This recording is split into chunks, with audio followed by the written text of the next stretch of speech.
सरल रेखीय गति। समय के सापेक्ष स्थिति के परिवर्तन को गति कहते हैं।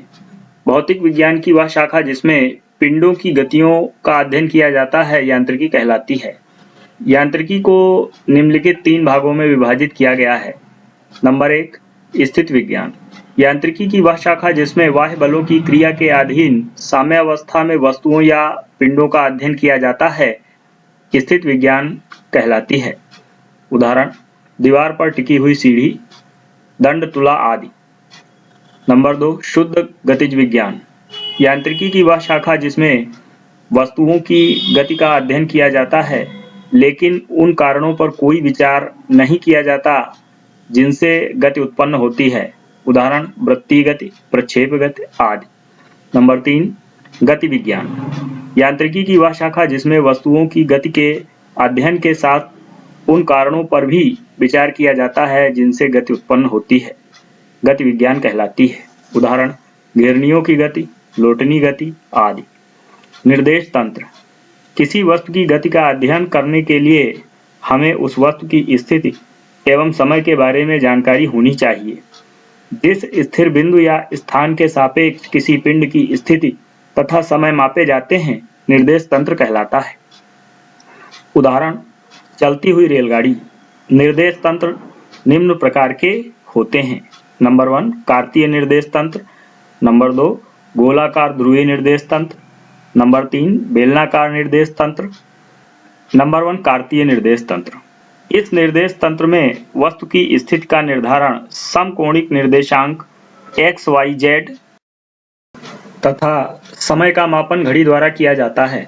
घड़ी सहित इस निर्देशांक निकाय को कार्तीय निर्देश तंत्र कहते हैं। कार्तीय निर्देश तंत्र 2 प्रकार के होते हैं। नंबर 1, जड़त्वीय निर्देश तंत्र। वह निर्देश तंत्र जो एक समान चाल से गति कर रहा है अथवा स्थिर है, जड़त्वीय निर्देश तंत्र कहलाता है। उदाहरण: नंबर 1, पृथ्वी अपनी ध्रुवीय अक्ष के प्रतः एक समान गति कर रही है, अतः पृथ्वी को जड़त्वीय निर्देश तंत्र माना जा सकता है। नंबर 2, एक समान गतिमान ट्रेन। नंबर 2, अजड़त्वीय अथवा त्वरित निर्देश तंत्र।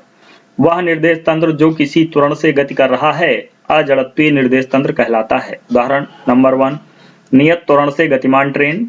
नंबर 2, घूर्णीय निर्देश तंत्र। नंबर 3, स्वतंत्रता पूर्वक गिरता हुआ पिंड। सरल रेखीय गति। यदि किसी पिंड की स्थिति प्रदर्शित करने वाले तीनों निर्देशांकों में से एक समय के साथ परिवर्तित होता है तो उसकी गति एक विमीय अथवा सरल रेखीय कहलाती है। उदाहरण: सड़क पर कार की गति, गुरुत्वाधीन स्वतंत्र रूप से गिरते हुए पिंड की गति। सरल रेखीय गति को ग्राफ द्वारा प्रदर्शित करने के लिए स्थिति तथा समय के मापन की स्पष्ट संकल्पना होनी चाहिए। स्थिति का मापन।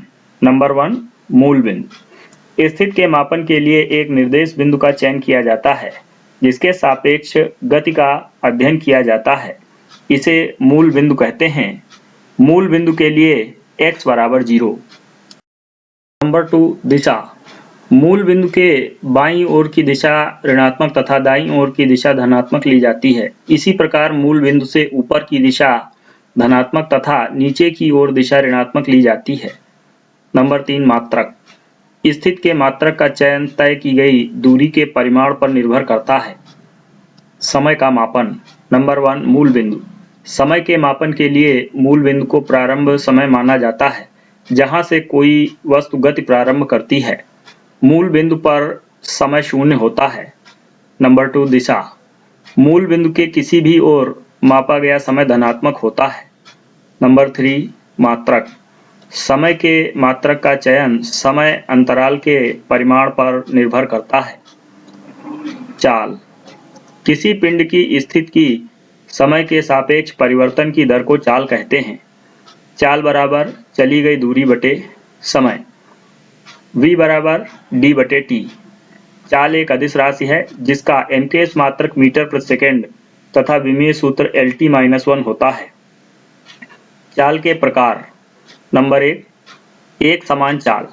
यदि कोई गतिमान वस्तु समान समय अंतराल में समान दूरी तय करती है तो उसकी चाल को एक समान चाल कहते हैं।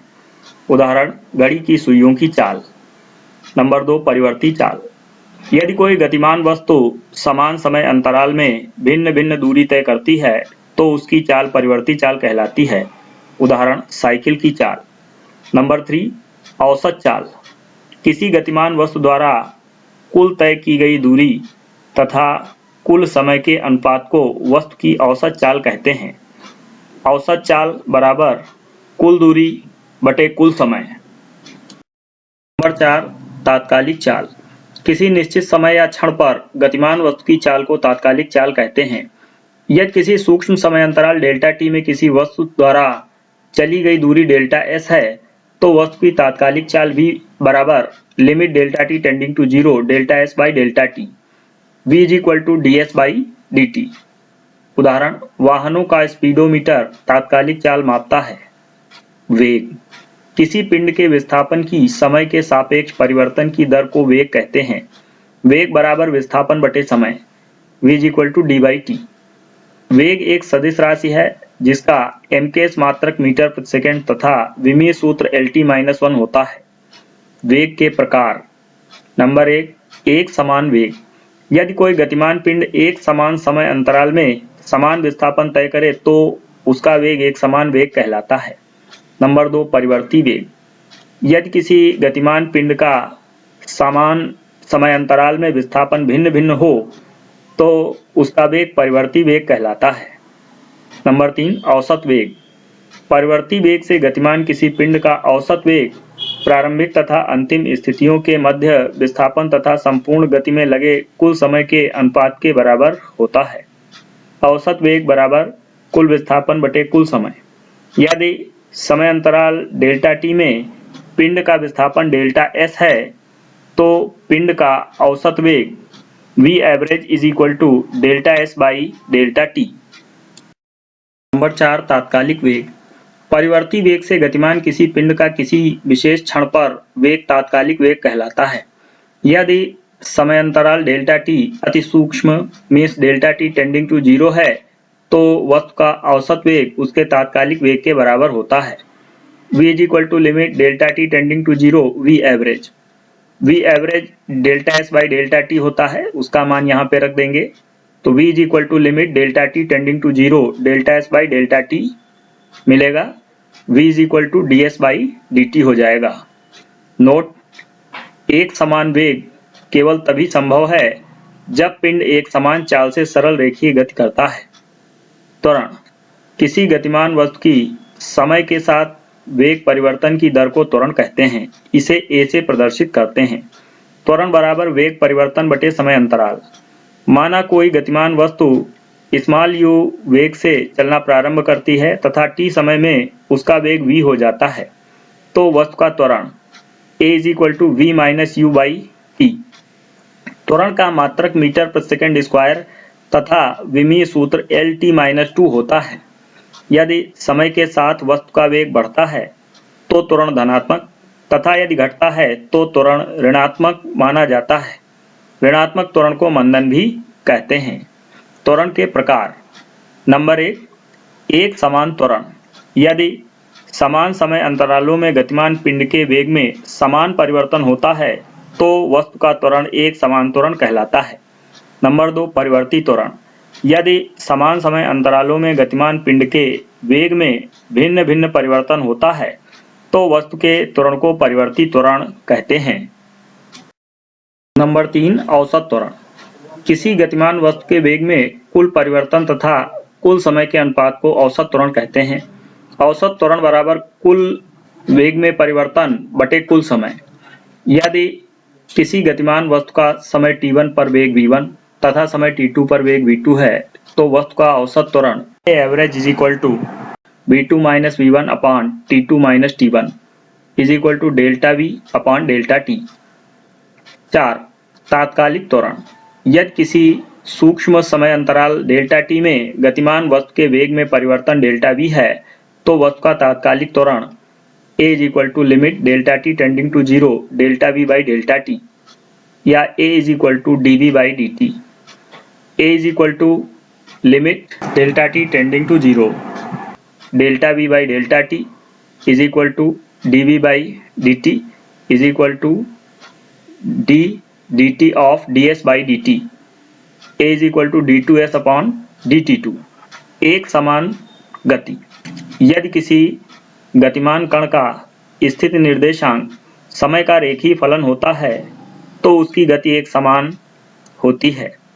यदि किसी कण का समय t पर स्थित निर्देशांक x तथा समय t' पर स्थित निर्देशांक x' है तो एक समान गति में कण का वेग v = x' - x upon t' - t। एक समान गति को ग्राफ द्वारा दो विधियों से प्रदर्शित किया जा सकता है। एक समान गति को ग्राफ द्वारा दो विधियों से दर्शाया जा सकता है। उसमें से पहली है विस्थापन समय ग्राफ।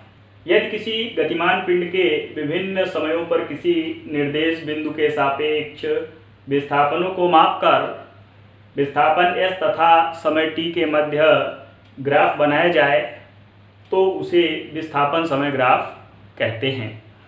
यहाँ पर इस चित्र में एक विस्थापन समय ग्राफ दिखाया गया है और यह ग्राफ एक सरल रेखा है।